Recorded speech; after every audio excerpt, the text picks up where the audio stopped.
ఏ దేవుణ్ణి పూజిస్తే ఏ ఫలితం దక్కుతుంది? విఘ్నేశుడు. శ్లోకం: ఓం గం హ్రీం శ్రీం మహాగణాధిపతియే నమః అంటూ పూజించే వారికి సర్వ విఘ్నాలు తొలగిపోయి మనశ్శాంతి, ఆనందం కలుగుతుంది. మహాలక్ష్మీదేవి. లక్ష్మి అనగా జలము నుంచి పుట్టినదని అర్థం. అయితే ఈమెను చాలామంది క్షీర సముద్ర రాజతనయ అంటూ వర్ణిస్తారు. ఇందులోని క్షీర సముద్రం పాలతో కూడినది కదా. సముద్రం జలాలకి వాటి వాటి యోగ్యతలను బట్టి వేదం సప్త వర్ణాలను నిర్ణయించింది. ఈ వర్ణ నిర్ణయంలో క్షీర సముద్రం జలం పాలవలె తెల్లగా ఉంటుందని చెప్పబడినది. శ్లోకం: ఓం శ్రీం హ్రీం కమలే కమలాయే ప్రసిద్ధ ప్రసిద్ధ ఓం శ్రీం హ్రీం ఓం మహాలక్ష్మే నమః అనే శ్రీ మహాలక్ష్మి మంత్రాన్ని నిష్ఠగా 1 సంవత్సరం పాటు లక్ష్మీ వారాలు గురువారం జపించినట్లయితే అష్టైశ్వర్యాలు కలుగుతాయి. వెంకటేశ్వరుడు. శ్రీ వెంకటేశుడు గోవింద నామంతో సుప్రసిద్ధుడై గోవింద అనగా సంకటములను నివారించు వాడు అని అర్థం. ఈ కారణంగానే ఆయనకు సంకటహరుడని పేరు కలిగింది. ఉన్న అన్ని దైవాల్లో శ్రీ వెంకటేశ్వర స్వామి బాధలు పలికే దైవమై ఈయన.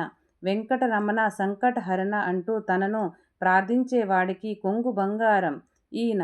ఈ మూర్తిని గోవింద బాలాజీ వెంకటరమణ అంటూ ప్రార్థిస్తే చాలు ఓం అని పలికే దైవం శ్రీ వెంకటేశ్వరాయ నమః అనే మూల మంత్రాన్ని నిత్యం 108 సార్లు జపించి ధూప దీప నైవేద్యాలు సమర్పిస్తే భక్తుల కోరికలు నెరవేరుతాయి.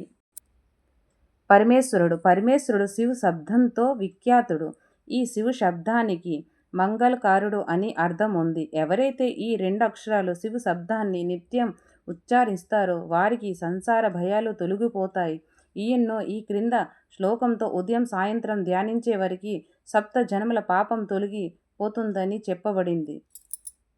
శ్లోకం: సౌరాష్ట్ర సోమనాథ చ శ్రీశైల మల్లికార్జునం ఉజ్జయినం మహాకాలం ఓంకారం మమ్మల్లేశ్వరం ప్రజ్వల్య వైద్యనాథం చ డాకిన్యం భీమశంకరం సేతు బందేతు రామేశం నాగేశం దారుకవేనం వారణ్యశ్రుతు విశ్వేశం త్రయంబకం గౌతమీతటే హిమాలయతు కేదరం గణేశం శివాలయే. మహావిష్ణువు. విష్ణు అనే పదానికి సర్వత్రా వ్యాపించి ఉండవడనని అర్థం. ఈ కారణంగానే విష్ణు సహస్రనామాలతో మొదటి శ్లోకం అని వర్ణించబడినది. మార్గశిర మాసంలో శ్రీ మహావిష్ణువును ఓం నమో నారాయణ అనే అష్టాక్షరి మంత్రంతో ధ్యానిస్తే, అభిషేక పూలతో పూజించినట్లయితే అంటే మానవులు బుద్ధి మద్యం తొలగిపోయి సర్వ సుఖాలు పొందుతారు. సరస్వతీదేవి. సరస్వతి అనే పదానికి జ్ఞానం, ప్రవాహం అని అర్థం. ఇటువంటి సరస్వతిని పూజించటం వల్ల అటు విద్యతో పాటు ఇటు యోగం కూడా కలుగుతుంది. ఆమె చేతిలోని వీణ మనిషి దేహంలోనే వెన్నుపాముకి సంకేతం. అటువంటి ధ్యానించడం వల్ల జ్ఞానంతో పాటు మోక్షం లభిస్తుంది. శ్రీరామ మంత్రం మహిమ. రామ్ అనే 2 అక్షరాల మంత్రం విష్ణు సహస్రనామ పఠన ఫలితాన్ని ఇస్తుంది. ఒకసారి పార్వతీదేవి తన భర్త అయిన పరమశివుని మంత్రాల్లో కల్లా శ్రేష్టమైన మంత్రం ఏదని అడిగింది. అప్పుడు ఆయన ఈ క్రింద శ్లోకాన్ని చెప్పాడు. శ్లోకం: శ్రీరామ రామ రమేతి రామే రామే మనోరమే సహస్రనామ తత్తుల్యం శ్రీరామనామ వరానేనే.